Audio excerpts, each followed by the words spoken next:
I felt compelled to come out and endorse somebody in a primary that was an underdog at that time. And the person happened to be Barack Obama, and he was running for president. I was one of the first elected officials in the state to endorse Barack Obama. And I did it not because I was sure he was going to win, not by a long shot. As I mentioned, he was an underdog. But I just felt compelled to do my part to help because I knew he was the right person for the job. And I feel equally assured that Peter Shumlin is the right person to lead Vermont to a bright and prosperous future. Like President Obama, Peter possesses a combination of traits that not many politicians have. A clear, forward-thinking vision and the ability to energize people, combined with practicability and understanding of what is realistic and how to get things done. In order to win this November, the Democratic candidate will need to convince voters he or she has the track record, capacity, and commitment to protect the public purse, and the vision, creativity, and passion to make Vermont a great place to grow jobs and children. Peter Shumlin fits the bill. Since he arrived in Montpelier many moons ago, when he didn't have any gray around those sideburns there, Peter started to work for income tax cuts. Over his time, we've cut the income tax rates in Vermont 3 times under his leadership. And we were at one time over 13%, and now we're just under 9%. At the same time, having a commitment to be sure that we're fair to all Vermonters, not just high-income Vermonters. This has helped ensure that we have not only one of the most progressive state income tax systems in the country, but also one that is more competitive with other states. As governor, Peter will reform our tax system, our income tax system in particular, so that it encourages, not stifles, economic development, and that's evidenced by his support of the creation of a Blue Ribbon Commission on the tax structure here in Vermont. I remember when I was in the state senate some years ago, Peter was an absolute hawk on reducing the sales tax, and he was successful. Not only did he lead in the effort to eliminate the sales tax on shoes and clothing, but he also worked to reduce the sales tax overall, and it was successful under his leadership. We reduced the sales tax from 6 to 5%. And for those that you are not aware of the situation, it was returned to 6% at the request of Governor Douglas. Now, many pundits were predicting shambles at the State House this past winter as the legislature and governor addressed an impending deficit of some $150 million. And instead, while there are a great many states that are still refusing to recognize the fiscal reality and are still in gridlock and are not able to meet their impending deficits, Vermont was a real exception. And all accounts say it was one of the more productive legislative sessions we've had. I think it's true that it was amazingly productive. And the fact of the matter is, I can say from previous experience myself as a legislator, legislators don't like to make difficult decisions that may be unpopular, even if those decisions are necessary at the time. And it takes strong leadership to get legislators to make those kind of tough decisions, and Senator Shumlin exhibited that kind of leadership this year.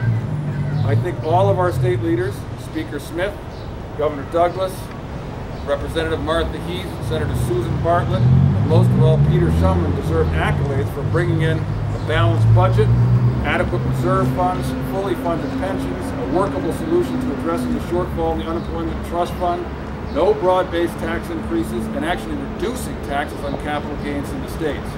And the reality is, as the governor himself pointed out recently, Vermont is the only state in the country that was able to meet our budget deficit, close the budget deficit without raising broad-based taxes and actually reducing some important taxes. So there's a lot to be proud of in this session. Unfortunately, the reality is that 2012 will be tougher still from a budget perspective. And although state revenues and economic conditions are starting to improve as we expected, there is a lag in the general economic improvement and the increase in state revenues.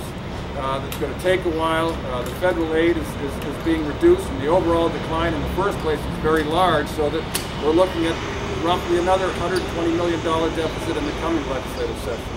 And I can just tell you, as state treasurer, working with a number of policy makers at the various levels, that we could really use the strong leadership and political skills that Peter Shumlin has as we try to address the coming deficit this year. And it's going to be harder than it was last year, because the more you do, the harder it gets to find new ways to accomplish the necessary work. And I know that he will not only be successful, but be able to do it fairly and smartly as well.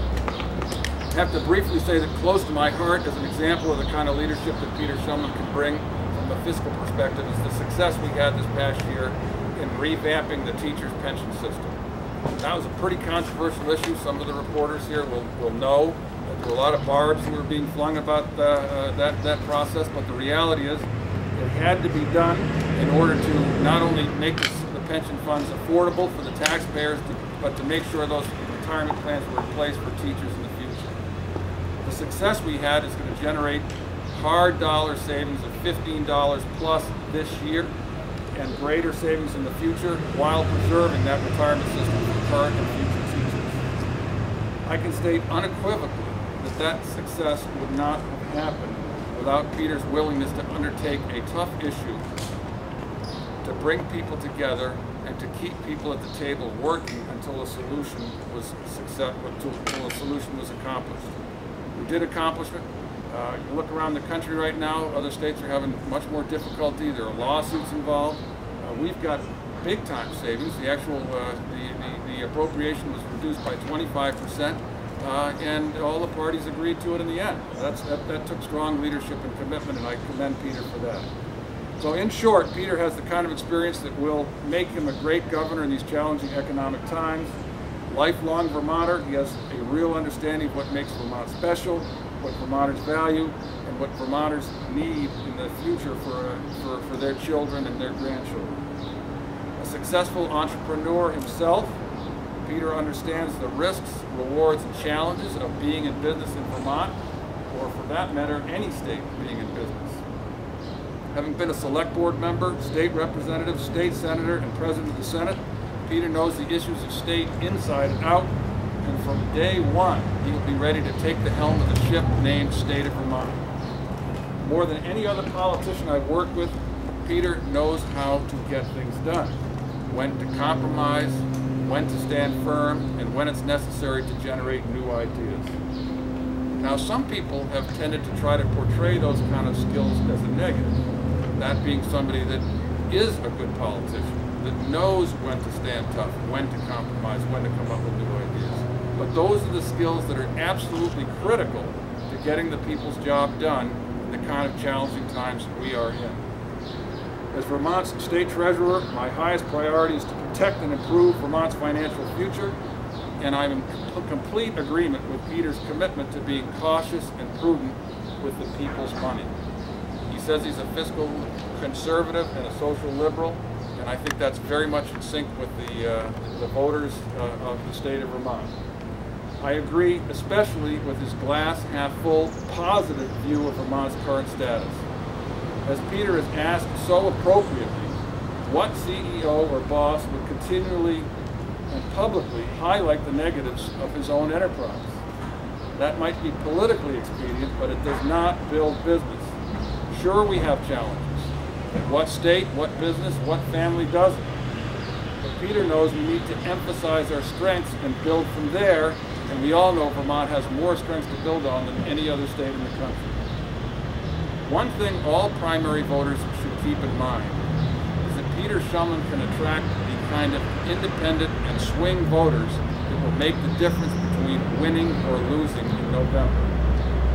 I've worked with Peter Shumlin for 2 decades when he was a state representative and a state senator, and I look forward to working with Peter as governor and treasurer as we work to protect and improve Vermont's financial future. So it's my pleasure today to come out publicly and offer my wholehearted support to Peter Shumlin as governor.